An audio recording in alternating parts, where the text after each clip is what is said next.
Welcome to Bible 101. The Bible does not read like a fairy tale or a myth.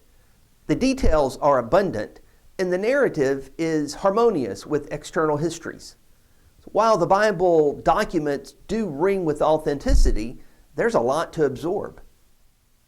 Here is an overview of the places and times of the biblical events. This can aid you in understanding the storyline of the Bible, the organization of it, and how it fits in ancient writings and ancient times. Until the continents of North and South America were discovered in the late 15th century, the three continents of Asia, Africa, and Europe are the focus of written history. That includes the Bible. Its focus is mostly where those three continents meet along the eastern Mediterranean. This area we call today the Middle East. Just as your elementary, middle, or high school world history class started with studying about the societies along the Tigris-Euphrates River and the Nile River Valley, the Bible does the same thing. The first humans in the Bible are depicted in this region. Then, when the biblical text focuses on the Hebrew family, Abraham and his descendants, you see them first in Mesopotamia around 2000 BC, then migrating to Canaan, and then eventually ending up in Egypt. The book of Genesis spans these areas of the Middle East. Then the second book of the Bible, Exodus, opens up around 1500 BC. The Old Testament then shifts its attention to the land of Canaan. The Hebrews migrate from Egypt and take this land around 1400 BC. They build a nation, referred to as Israel, which eventually became a kingdom.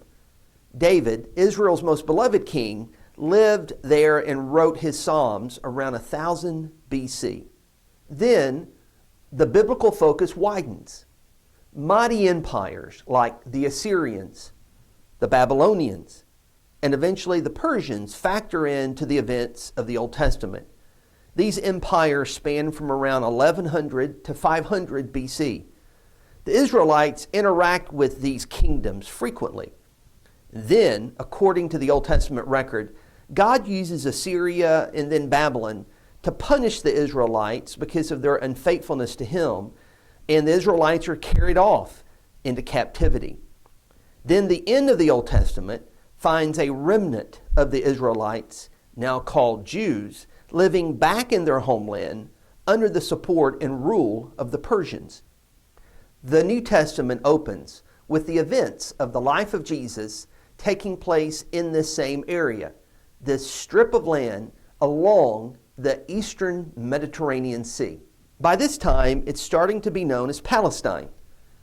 It's the time of the domination of the Roman Empire all around the Mediterranean and beyond.